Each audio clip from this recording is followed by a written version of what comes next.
Hello students, welcome to the Spandan Academy. Class 9th, Subject Science. We are reading Chapter 7, Diversity in Living Organisms. जीवों में विविधता. Have you ever thought of the multitude of life forms that surround us? Each organism is different from all others to a lesser or greater extent. क्या आपने कभी सोचा है कि हमारे चारों ओर कितने प्रकार के जीव समूह पाए जाते हैं? सभी जीवधारी एक दूसरे से किसी न किसी रूप में भिन्न हैं। आप स्वयं को और अपने एक मित्र को ही लीजिए। क्या दोनों की लंबाई एक समान है? क्या आपकी नाक बिल्कुल आपके मित्र की नाक जैसी दिखती है? क्या आपकी और आपके मित्र की हथेली का आकार समान है? यदि हम अपनी और अपने मित्र की तुलना किसी बंदर से करें तो हम क्या देखेंगे? निश्चित रूप से हम पाते हैं कि हम में और हमारे मित्र के बीच बंदर की अपेक्षा अधिक समानताएं हैं। परंतु जब हम अपनी तुलना गाय और बंदर दोनों से करते हैं तब हम देखते हैं कि गाय की तुलना में बंदर और हम में अधिक समानताएं हैं। Now think of all the different forms in which life occurs on the earth. On one hand, we have microscopic bacteria of a few micrometer in size.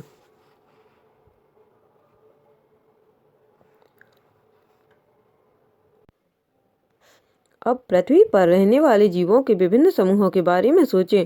हम एक और जहां सूक्ष्मदर्शी से देखे जाने वाले बैक्टीरिया जिनका आकार कुछ माइक्रोमीटर होता है, वही दूसरी ओर 30 मीटर लंबे नीले व्हेल या कैलिफोर्निया के 100 मीटर लंबे रेडवुड पेड़ भी पाए जाते हैं।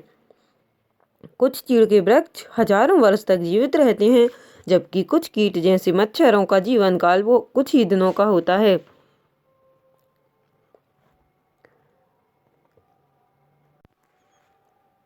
This bewildering variety of life around us has evolved on the earth over millions of years. However, we do not have more than a tiny fraction of this time to try and understand all these living organisms, so we cannot look at them one by one.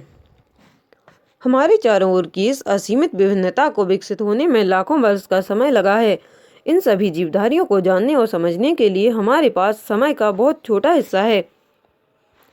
जीवन के इन विभिन्न रूपों की विभिन्नता का अध्ययन करने के अनुरूप समूह बनाने के क्रम में हमें यह सुनिश्चित करना होगा कि वे कौन से विशिष्ट लक्षण हैं जो जीवधारियों में अधिक मौलिक अंतर पैदा करते हैं। इसी पर जीवधारियों के मुख्य विस्तृत समूहों का निर्धारण निर्भर करेगा। इन समूहों में से छोटे समूहों का निर्णय अपेक्षाकृत कम महत्वपूर्ण लक्षणों के आधार पर किया जाएगा। 7.1 What is the basis of classification? वर्गीकरण का आधार क्या है? Attempts at classifying living things into groups have been made since time immemorial. Greek thinker Aristotle classified animals according to whether they lived on land, in water, or in the air. This is a very simple way of looking at life, but misleading too. यूनानी विचारक अरस्तु ने जीवों का वर्गीकरण उनके स्थल, जल एवं वायु में रहने के आधार पर किया था। यह जीवन को देखने का बहुत ही सरल किंतु भ्रामक तरीका है। जैसे समुद्रों में रहने वाले जीव, प्रवाल, व्हेल, ऑक्टोपस, स्टारफिश और शार्क। हमें अब यह निर्णय करना है कि किन विशिष्ट अभिलक्षणों के आधार पर बृहद वर्ग का निर्माण किया गया। इस विषय में आगे बढ़ने से पहले हमें लक्षणों का अर्थ समझना पड़ेगा। जब हम जीव के किसी विविध समूह को वर्गीकृत करते हैं तो सबसे पहले हमें यह जानना होता है कि इस समूह के सदस्यों में क्या क्या समानताएं हैं, जिसके आधार पर कुछ को एक साथ रखा जा सके। What we mean by a characteristic is a particular form or a particular function. That most of us have 5 fingers on each hand is thus a characteristic. That we can run but the banyan tree cannot is also a characteristic. किसी जीव के लक्षण से तात्पर्य उस जीव का कोई विशिष्ट रूप या विशिष्ट कार्य है। जैसे हम में से ज़्यादातर लोगों के एक हाथ में 5 अंगुलियां होती हैं, जो एक लक्षण है। उसी तरह हमारे दौड़ने की क्षमता और बरगद के पेड़ के न दौड़ पाने की क्षमता भी एक लक्षण है। ये लक्षण जीव के दूसरे किसी भी संरचनात्मक तथा क्रियात्मक लक्षण से स्वतंत्र होते हैं, लेकिन उसके बाद के स्तर के लक्षण पहले के स्तर के लक्षण पर तो निर्भर रहते हैं तथा बाद के स्तर के प्रकार को निर्धारित करते हैं। इसी तरह हम जीवों के वर्गीकरण के लिए भी परस्पर संबंधी लक्षणों का एक पदानुक्रम बना लेते हैं। Nowadays we look at many interrelated characteristics starting from the nature of the cell in order to classify all living organisms. आजकल हम जीवों के वर्गीकरण के लिए कोशिका की प्रकृति से प्रारंभ करके विभिन्न परस्पर संबंधित अभिलक्षणों को दृष्टिगत रखते हैं। आइए हम ऐसे लक्षणों पर गौर करें। A eukaryotic cell has membrane-bound organelles, including a nucleus, which allow cellular processes to be carried out efficiently in isolation from each other. एक यूकैरियोटी कोशिका में केंद्रक समेत कुछ झिल्ली से घिरे कोशिकांग होते हैं, जिसके कारण कोशिकीय क्रिया अलग अलग कोशिकाओं में दक्षतापूर्वक होती रहती है। कोशिकीय संरचना और कार्य वर्गीकरण का आधारभूत लक्षण है। Do the cells occur singly or are they grouped together and do they live as an individual group? प्रश्न उठता है कि क्या कोशिकाएं अकेले पाई जाती हैं या फिर एक साथ समूहों में पाई जाती हैं। जो कोशिकाएं एक साथ समूह बनाकर किसी जीव का निर्माण करती हैं, उनमें श्रम विभाजन पाया जाता है। शारीरिक संरचना में सभी कोशिकाएं एक समान नहीं होती हैं, बल्कि कोशिकाओं के समूह कुछ खास कार्यों के लिए विशिष्टीकृत हो जाती हैं। क्या जीव प्रकाश संश्लेषण की क्रिया द्वारा अपना भोजन स्वयं बनाते हैं? स्वयं भोजन बनाने की क्षमता रखने वाले और बाहर से भोजन प्राप्त करने वाले जीवों की शारीरिक संरचना में आवश्यक भिन्नता पाई जाती है।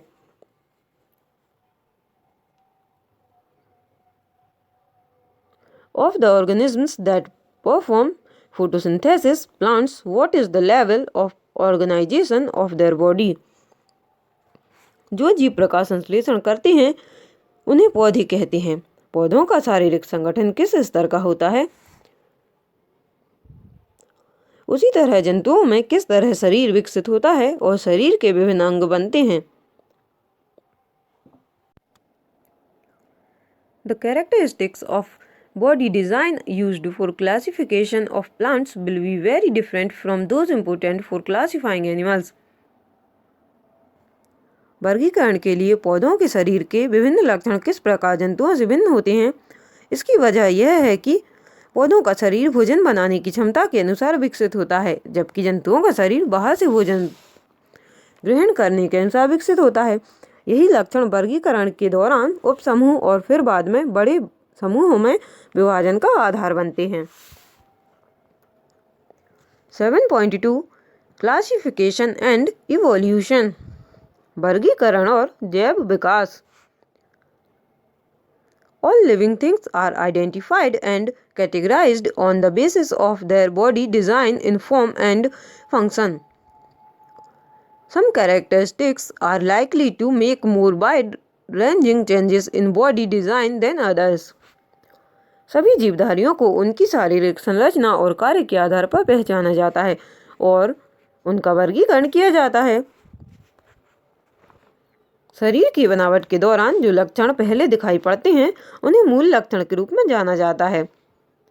इससे यह पता चलता है कि जीवों के वर्गीकरण का जैव विकास से कितना नजदीकी संबंध है।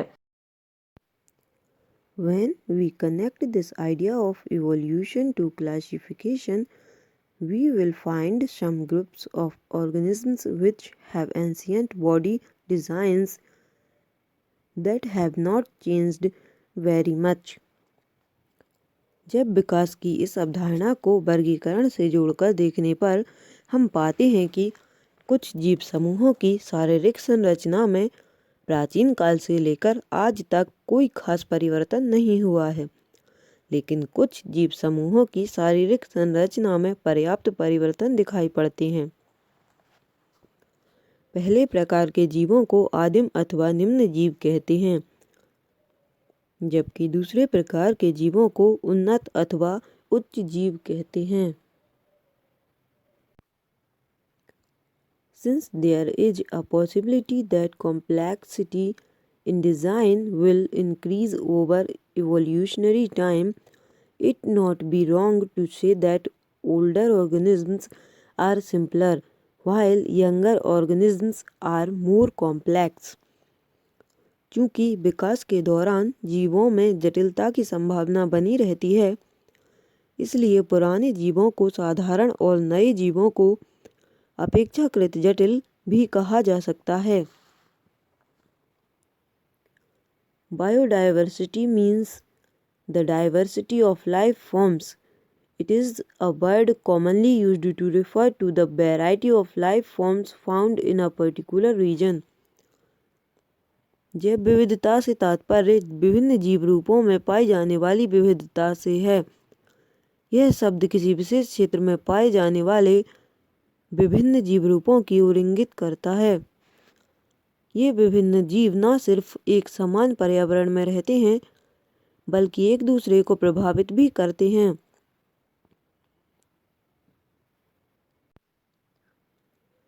As a result, a stable community of different species comes into existence.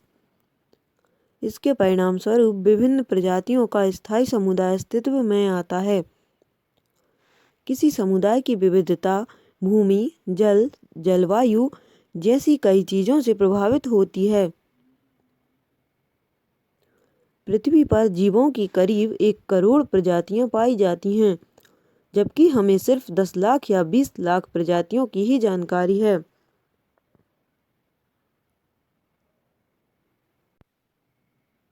The warm and humid tropical regions of the earth between the Tropic of Cancer and the Tropic of Capricorn are rich in diversity of plant and animal life.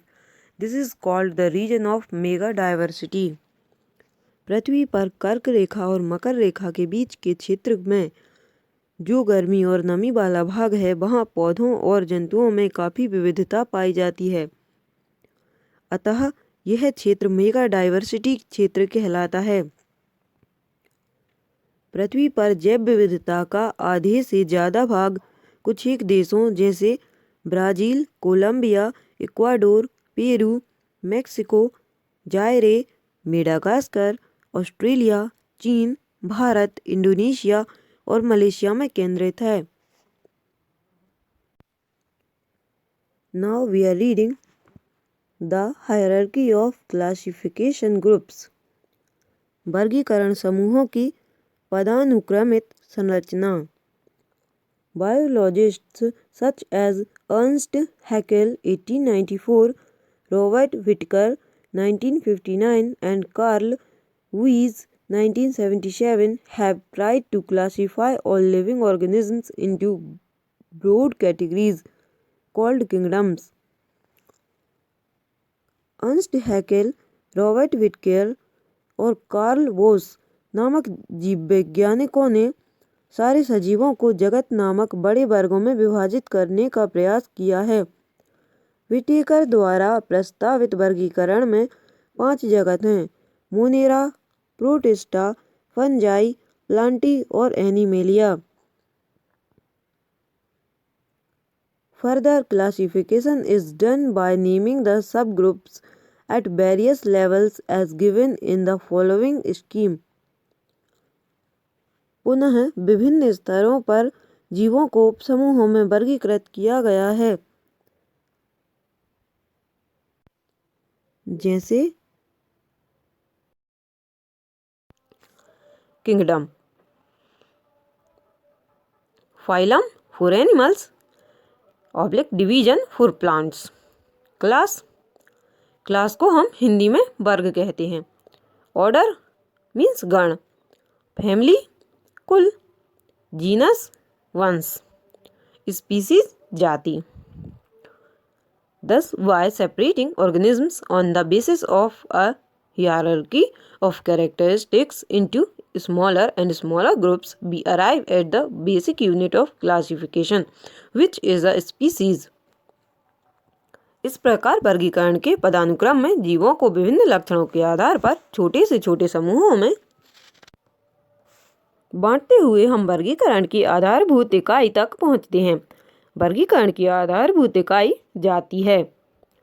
एक ही जाति के जीवों में बाह्य रूप से काफी समानता होती है तथा वे जनन कर सकते हैं। The important characteristics of the 5 kingdoms of Whittaker are as follows. Whittaker द्वारा प्रस्तुत जगत वर्गीकरण की 5 प्रमुख विशेषताएं निम्नवत हैं। फर्स्ट है मोनेरा। इनकी क्या स्पेशलिटीज होती हैं, आइए हम देखते हैं।